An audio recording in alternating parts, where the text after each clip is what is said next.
మీ అందరికీ తెలియదు ఏంటంటే నేను రాజు గారిని నేను అంకుల్ అని పిలుస్తాను. ఎందుకంటే నేను 8th 9th క్లాస్ ఉన్నప్పుడు మా నాన్నగారు రాజు గారు కలిసి సినిమాలు చేసేవాళ్ళు. అలా చేసిన ఒక సినిమా తొలి ప్రేమ. సో అప్పుడు సినిమా రిలీజ్ అయిన ఫస్ట్ డే హిట్ తర్వాత మా అందరము ట్రైన్లో వెళ్ళాము తిరుపతి. అప్పుడు అక్కడ మా ఇద్దరు కొంచెం బాండ్ ఏర్పడింది. ఆ తర్వాత వచ్చాక నేను కాలేజ్ బంక్ కొట్టినప్పుడల్లా నేను ఇలాగే దొరికిపోతుండేవాడిని. ఒక ఇన్సిడెంట్ ఇంకా నాకు బాగా గుర్తుంది. సంజయ్ థియేటర్ బయట రోడ్లో మీరు ఇటు సైడ్ వస్తున్నారు కార్లో, నేను ఇటు సైడ్ ఒక బైక్లో వెళ్తున్నాను.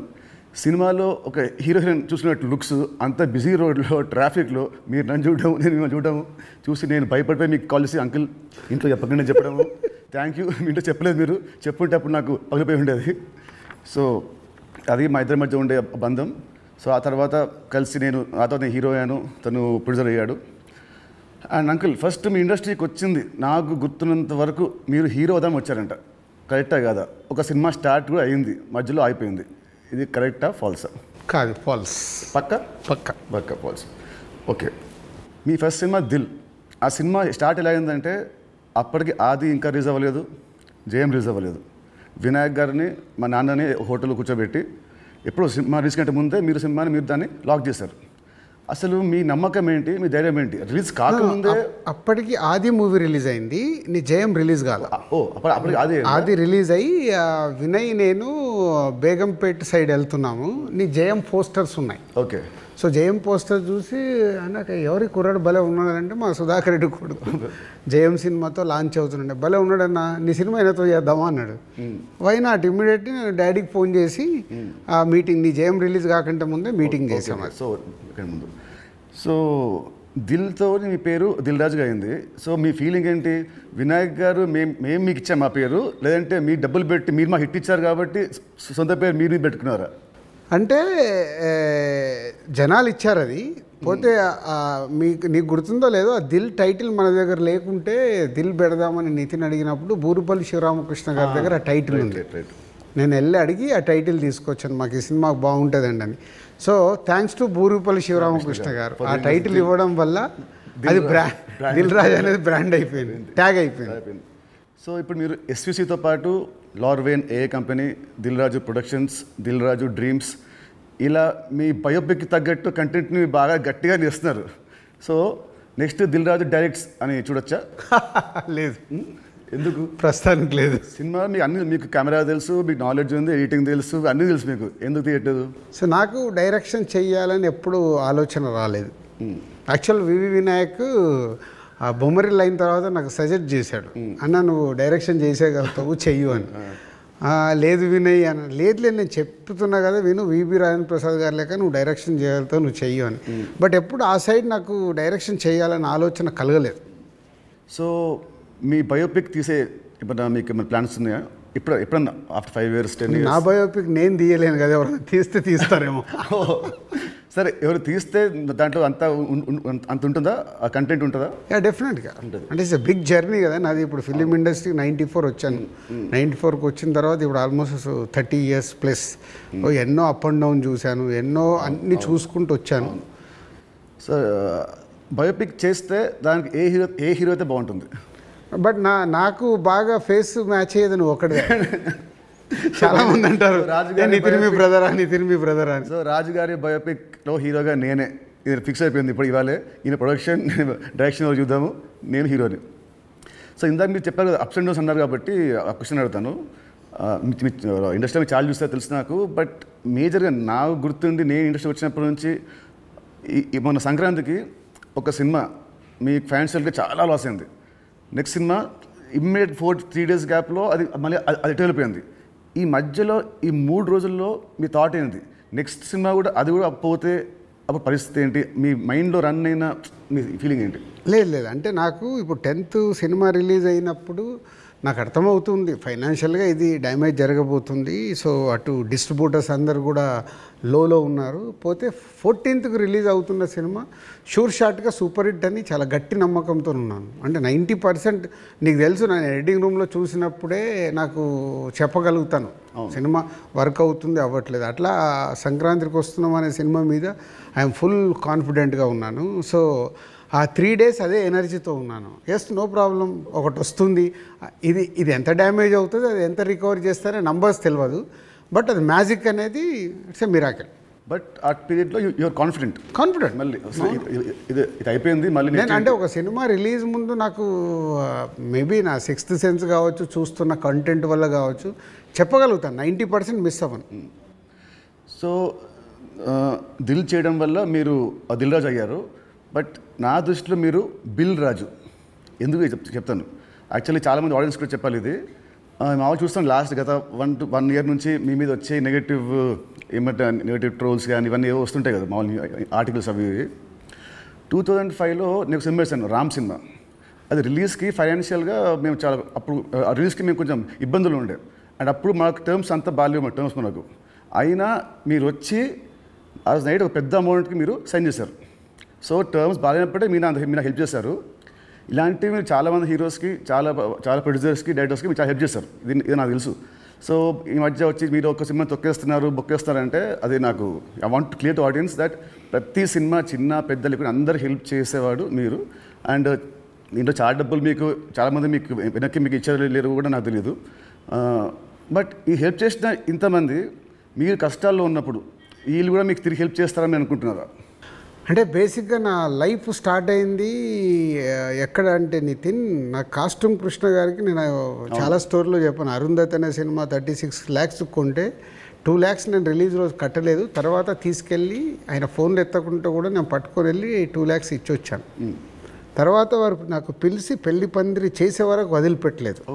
నిజంగా పెళ్లి పందిరి అనే సినిమా లేకుంటే ఐఎమ్ నాట్ దే, అసలు సినిమా ఇండస్ట్రీలో నేను లేను అనేది నేను గట్టిగా నమ్ముతాను. సో అంటే ఒక హానెస్ట్ అనేది ఒకటి ఎంత పని చేసిందో హెల్పింగ్ కూడా అంతే పని చేస్తుందని నేను నమ్ముతాను. నా లైఫ్లో ఇప్పుడు నువ్వు సంక్రాంతికి అడిగావు, ఇది రాకుంటే ఇది ఉండుంటే, అలాంటి ఒక 4-5 ఇన్సిడెంట్స్ ఉన్నాయి. అంటే నేను క్లోజ్ అయిపోయే ఇన్సిడెంట్స్. ఇప్పుడు అసలు సంక్రాంతికి వస్తున్నాము, రాకున్నా మాకేం కాదు, ఎందుకంటే ఆల్రెడీ ఎస్టాబ్లిష్ అయిపోయి ఉన్నాం. ఫైనాన్షియల్ డ్యామేజ్తో 2 ప్రాపర్టీలు అమ్మేసి ముందుకు వెళ్ళిపోతాం, అది పెద్ద విషయం కాదు. కానీ నేను నార్మల్గా ఉన్నప్పుడు కూడా ఇలాంటి ఇన్సిడెంట్స్లోకి వెళ్ళి నేను దాటుకుంటూ వచ్చాను. అంటే అది ఎప్పుడు అదే నేను నమ్మేది, వెన్ వీఆర్ హెల్ప్కు మనం ముందుంటామో మన కష్టం వచ్చినప్పుడు భగవంతుడే తిరిగి ఇస్తాడని. అది నా లైఫ్లో 3-4 ఇన్సిడెంట్ నాకు సినిమా ఫీల్డ్లో జరిగాయి. దిల్ మీరు చేసినప్పుడు ఆ రోజుల్లో ఇట్ వాజ్ ఆ రోజు సినిమాకి ఖర్చు మీరు బాగా పెట్టారు. ఆ రోజు బాగా పెట్టారు. అండ్ అందుకే అప్పటికి మన వినాయక్ గారికి ముందు సినిమా కూడా అంత ఆడలేదు, బట్ స్టిల్ మీరు ఖర్చు బాగా పెట్టారు. ఆ సినిమా హిట్ అయింది, దాంతో మీ లైఫ్ మారిపోయింది.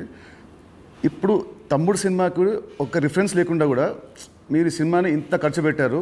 దీని మీద నమ్మకం, కథ మీద నమ్మకమా, డైరెక్టర్ మీద నమ్మకమా, ఆర్ ఈ తమ్ముడు సినిమా మీకేం తెస్తుంది? పేరు తెస్తుందా, డబ్బు తెస్తుందా? అంటే ఈ సినిమాకు బేసిక్గా నేను క్రెడిట్స్ ఇచ్చేది డైరెక్టర్కే. ఎందుకంటే ఎంసీఏ అండ్ వకీల్ సాబ్ తర్వాత ఆయన రాసుకున్న కథని ఇప్పుడు ఉన్న సినారియోలో అంటే ప్రేక్షకుల్ని థియేటర్కి తీసుకొచ్చి ఒక ఎక్స్పీరియన్స్ ఇవ్వాలని ఏదైతే చూశాడో, అందుకే నువ్వు కూడా షూటింగ్లో చూసినావు, ఆయన తీసుకుంటూ వెళ్తుంటే నేను ఎప్పుడు ఆపలా. ఒక డైరెక్టర్ ఏమో అడుగుతున్నాడు, ఎలా అచీవ్ చేయాలి, అది అచీవ్ చేయండి అని చెప్పా. అది అయిపోయిన తర్వాత నేను ఎప్పుడైతే యావిడ్ రూమ్లో సినిమా చూసుకున్నానో అప్పుడు నాకు అది ఎస్, వేణు అడిగింది ఇచ్చాను కాబట్టి ఆయన ఈ సినిమాని ఇవ్వగలుగుతున్నాడని. ఈవెన్ రాత్రి ఇప్పుడు నువ్వు ఒక భయంలో ఉన్నావు, ఎందుకంటే మనం లోలో ఉన్నప్పుడు చాలా భయంలో ఉంటాం. నేను అవన్నీ చూసేసాను. నైట్ నువ్వు నాకు ఫోన్ చేసి ఒక రీల్ చూసేసి ఒక ఎగ్జైట్మెంట్తో ఫోన్ చేసావు. ఎందుకు? అది ఇప్పుడు మనం చూస్తున్నాం, ఒక సినిమా ఇలా షేప్ అయింది, సౌండ్తో ఇలా చూసినప్పుడు ఇలా ఉంది, ఒకటి ఉంటుంది కదా, అదే ఎగ్జైట్మెంట్. అదే నన్ను తమ్ముడికి ఎంతైనా ఆలోచించకుండా డైరెక్టర్ అడిగినట్టు చేయమని చెప్పాను. అండ్ దిల్ అప్పుడు కానీ లేదా మన లాస్ట్ సినిమా శ్రీనివాస్ కళ్యాణ్ కానీ మీరు షూటింగ్కి మీరు ఆల్మోస్ట్ ఎవ్రీడే వచ్చేవారు. ఈ సినిమాకి మీరు ఉట్టి 2 సార్లు వచ్చారు, అది కూడా గంట సేపు. ఎందుకు? డైరెక్టర్ మీద నమ్మకమా, లేదా మీరు బిజీగా ఉండి మీరు మా సినిమాని మీరు పట్టించుకోలేదా? అంటే 2 things. ఇప్పుడు అనిల్ రావిపూడి కానీ, వంశీ పైడిపల్లి కానీ, అలాగే ఇప్పుడు శ్రీరామ్ వేణు కానీ, అంటే నాతో వాళ్ళందరికీ big journey, number of movies చేస్తున్నాం. అంటే వాళ్ళ వేవ్ లెంత్ ఏంటో నాకు తెలుసు. సో తెలిసినప్పుడు నేను వాళ్ళ దాంట్లో నేను ఇంటర్ఫేర్ కాను. సో నాకు కథ దగ్గర అనిపించింది చెప్తాను, ఎడిటింగ్ రూమ్లో అనిపించిందే చెప్తాను. నాకు ఇలా అనిపిస్తుంది, మీరు చూసుకోండి, ఇలా చెయ్యండి అని నేను చెప్పను వాళ్ళకు. ఎందుకంటే వాళ్ళకి నాకు క్వశ్చన్ వేస్తే దే విల్ అండర్స్టూడ్, అంటే నేను ఏం ఫీల్ అవుతున్నాను ప్రేక్షకుల్లాగానే. కొంతమంది దర్శకులతో ఇలా నాకు సింక్ అవుతారు, అలా సింక్ అయిన వాళ్ళే వీళ్ళు. అందుకే వీళ్ళతో నంబర్ ఆఫ్ సినిమాలు చేసినా వాళ్ళు అది అవుట్పుట్ తెచ్చుకోవడానికి వాళ్ళే ఎక్కువ కష్టపడతారు, ఎందుకంటే వాళ్ళకు రిజల్ట్ కావాల్సిందే కదా. సో నేను ఇప్పుడు శ్రీనివాస కళ్యాణం ఉంది, ఇప్పుడు శతమానం భవ తర్వాత శ్రీనివాస కళ్యాణం చేస్తున్నాను కాబట్టి ఫుల్ టైం సో అక్కడే ఉండి ఎలా తీయాలి ఏంటి, సో ఏదైనా తప్పు జరుగుతుంటే కూడా సతీష్కు చెప్పి కరెక్ట్ చేయడం. సో అది నా ప్రాసెస్, ఏ సినిమాకు ఉండాలి ఏ సినిమాకు ఉండకూడదని నేను ముందే ఫిక్స్ అవుతాను. సో తమ్ముడు అనేది దిల్ రాజు సినిమానా లేదంటే వేణుశ్రీరామ్ సినిమా? వేణుశ్రీరామ్ సినిమా 100% మొత్తం ఇంటర్గ్రేట్. సో ఇంకోటి ఇప్పుడు మామూలుగా మిమ్మల్ని ఏం అడుగుతారు, ఇప్పుడున్న దిల్ రాజు పాత దిల్ రాజుకి ఏం చెప్తాడని అందరూ అడుగుతారు. నేను అడిగేదంటే అప్పుడున్న ఓన్లీ రాజు ఇప్పుడున్న దిల్ రాజుకి ఏం చెప్తాడు? అది 22 years జర్నీ. అంటే అంటే సినిమా అంటే దిల్లు సినిమా నీకు మనకు అండర్ ప్రొడక్షన్లో ఉన్నప్పుడు షూట్ జరుగుతున్నప్పుడు నీకు దుబాయ్లో సాంగ్ చేస్తుంటే సడన్గా బైక్ స్కిడ్ అయ్యి నీ కాలు పైన పడింది. కాలు పైన పడితే మధ్యాహ్నంకి వెళ్ళి షూటింగ్ ఆపేసాం. అది నాకు ఫస్ట్ ఫిలిం. షూటింగ్ ఆపేసిన తర్వాత చిన్న నీకు ఎయిర్లైన్ ఫ్రాక్చర్. వినాయక్ ఇక్కడ ఉన్నాడు, నెక్స్ట్ ఠాగూర్ సినిమాలో బిజీగా ఉన్నాడు, అన్న మీరు వెళ్ళి సాంగ్స్ తీసుకొని రండి అన్నాడు. నీకు ఎయిర్లైన్ ఫ్రాక్చర్ అయ్యి మన హోటల్కి వెళ్ళిన తర్వాత ఇంకా మనం నెక్స్ట్ డే షూటింగ్ చేయడానికి స్కోప్ లేదు, ప్యాకప్, అందరు రిటర్న్ వెళ్ళిపోవాలి. సో అప్పుడు లక్ష్మణ్ అంకులు శిరీష్ అంకులు టెన్షన్లో ఉన్నారు, నేనేమో వెళ్ళిపోయి పడుకున్నాను. పడుకొని 4 o'clock లేసేసి శంకర్ మాస్టర్ డోర్ కొట్టి, మాస్టర్ రేపు నైట్ వెళ్ళిపోవాలి, నీకు ఇప్పుడు 2 పాటలలో ఏమేమి బ్యాలెన్స్ ఉన్నాయో ఒక్కసారి లిస్ట్ రాయని 6 గంటల వరకు కూర్చొని ఆయనతో రాపిచ్చి, ఇవి నితిన్ కాలు కింద పెట్టకుండా నువ్వు ఎలా మేనేజ్ చేయగలుగుతావు అంటే శంకర్ నేను మళ్ళీ డిఓపిని పిలుచుకొని మేము కూర్చొని డిజైన్ చేసాం. డిజైన్ చేసి మీకు చెప్తే మీరు అందరూ ఏంటి షూటింగ్ ఉందా ఎలా చేస్తారు అంటే ఇలా చేయబోతున్నాం, విల్ ఫినిష్ నెక్స్ట్ 2 days అని నీ కాలు కింద పెట్టనివ్వకుండా 2 రోజులు షూటింగ్ చేయించా కూర్చొని స్టాండింగ్. అంటే నా మొదటి సినిమా నాకు ఆ సిచ్యువేషన్ అలాంటిది. ఆ రోజు 2 రోజులు షూటింగ్ ఆగకుండా చేసుకొని వచ్చి రిలీజ్కి ముందు మళ్ళీ ఆర్ఎఫ్సికి వెళ్ళి ఆ బ్యాలెన్స్ షాట్లని 2 పాటలు తీసి మ్యాచ్ చేశాం. అంటే అది నా ప్యాషన్. అంటే మొదటి సినిమాలోనే నేను ఒక సమస్య వస్తే దాన్ని జాగ్రత్తగా హ్యాండిల్ చేసుకుని సినిమాకి ఎలాంటి డ్యామేజ్ జరగకుండా చేయగలిగా. అదే మామూలు రాజు నుంచి దిల్ రాజుగా షిఫ్ట్ అవ్వడం. అంటే నాట్ ఓన్లీ దిల్, ఇలాంటి సో మెనీ ఫిలిమ్స్కి సో మెనీ ఎప్పుడు వస్తూనే ఉంటాయి. అవన్నిటిని జాగ్రత్తగా హ్యాండిల్ చేసుకుంటే 58 సినిమాలకు రీచ్ అయ్యాను. అదే ఫస్ట్ సినిమా దిల్లప్పుడు కూడా మీ అన్నింటిలో మీరు చాలా మీరు ఇన్వాల్వ్ అయ్యారు. ప్రతి దాంట్లో స్టోరీల నుంచి సీన్స్ నుంచి కొన్ని సీన్స్ మీకు నచ్చకుంటే మీరు వినాయక్ మీరు చెప్పలేకపోతే మీరు నా చెప్పేవాళ్ళు, నితిన్ చెప్పా ఈ సీన్ బాగా గుర్తున్నా దాంట్లో ఉంటుంది ఒక ఎపిసోడ్, ఒకటి టాలీగట్ ఎపిసోడ్ ఉంటుంది ఒకటి, అది సినిమా లేదు. సో అదే సో మీ ఉత్సాహాన్ని చూసే సుకుమార్ గారు సినిమా రైటర్ కదా, ఆయన పెట్టాడు సినిమాలో ఒక డైలాగ్ వస్తుంది, మై నేమ్ ఇస్ రాజు అంటే ఒకటి వచ్చి ఎందుకంత ఫోజు మిమ్మల్ని చూసే పెట్టాడు డైలాగ్, గుర్తున్నా బోర్డు మీద రాస్తాడు. సో 2003 రాజుగారి దగ్గర ఉన్నదేంటి, ఇప్పుడు రాజుగారి దగ్గర లేనిదేంటి? ఉన్నది 2003కి ఇప్పటికి ఉన్నది. సినిమా అంటే అవలీలగా ఎక్స్పీరియన్స్తో పాటు వచ్చిన ఎక్స్పీరియన్స్తో పాటు సో ఈజీగా ఎలాంటి సిచ్యువేషన్ అయినా హ్యాండిల్ చేసే కెపాసిటీ అండ్ సినిమా పైన ఇంకా అవగాహన ఉంది. ఇది సాధించాను. లేనిది 2003 నుంచి 2010 వరకు ఒక్కొక్క సినిమా తీస్తూ ఒక్కొక్క కొత్త డైరెక్టర్తో జర్నీ చేస్తూ అద్భుతమైన జాబ్ సాటిస్ఫాక్షన్తో జర్నీ చేశా. 2014 తర్వాత అంటే ఆ పీరియడ్ తర్వాత నంబర్ ఆఫ్ ప్రొడక్షన్స్కు షిఫ్ట్ అయిపోయి సో దాన్ని ఎంజాయ్ చేయలేకపోతున్నా. అది ఇప్పుడు లేదు, ఆ ఎంజాయ్మెంట్ లేదు. Job satisfaction enjoyment job satisfaction ఉంది, ఎంజాయ్మెంట్ అంటే మార్నింగ్ 7కు నేను లొకేషన్కి వెళ్ళిపోయి ఈవినింగ్ ప్యాకప్ వరకు ఉండి మళ్ళీ వచ్చి నెక్స్ట్ డే సీన్ గురించి వెళ్ళి ఆఫీస్లో కూర్చొని 10 వరకు కూర్చొని అదొక ఎంజాయ్మెంట్ నాకు. I'm missing that.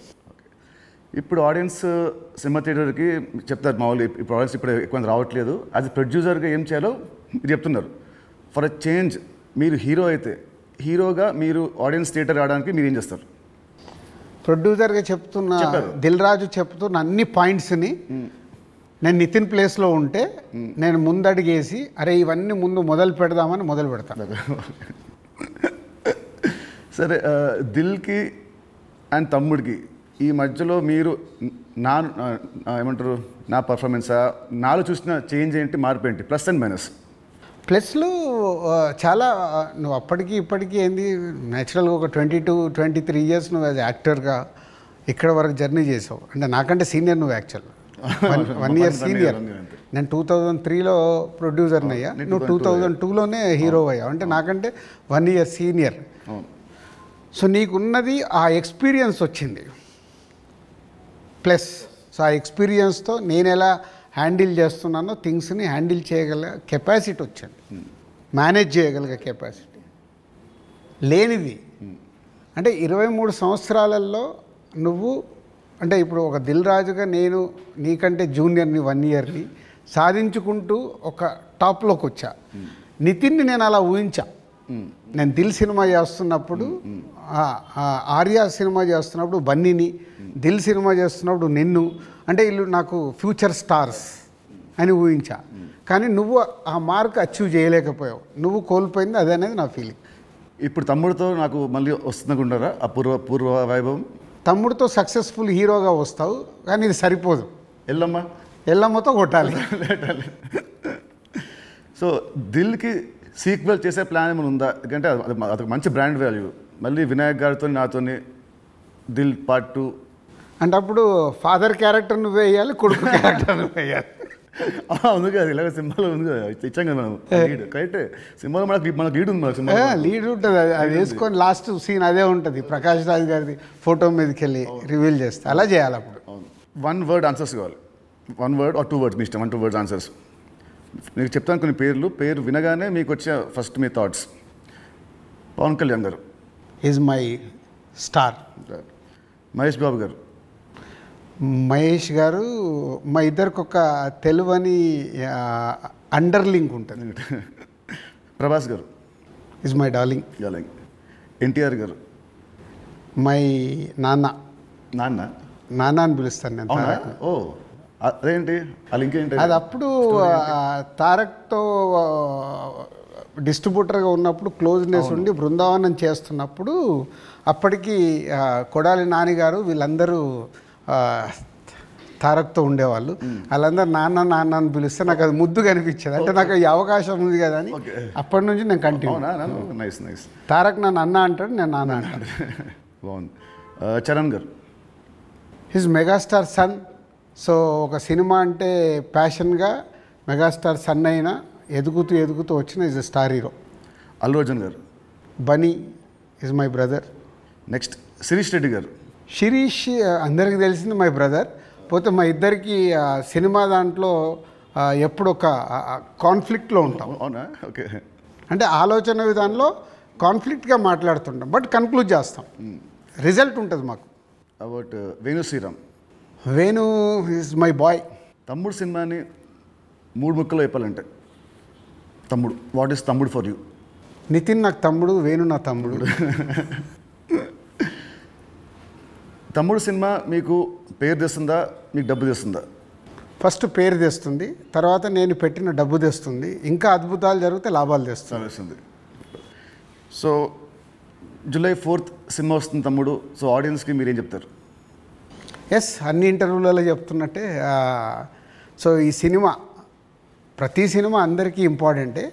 ఈ సినిమా వేణు శ్రీరామ్, సో ఎంసీఏ వకీల్ సాబ్ తర్వాత బెస్ట్ సినిమా, ఆడియన్స్కి ఒక ఎక్స్పీరియన్స్ సినిమా ఇవ్వాలని చాలా కష్టపడి అవుట్పుట్ ఒక రేపు ఎక్స్పీరియన్స్ ఇవ్వబోతున్నాడు అవుట్పుట్తో.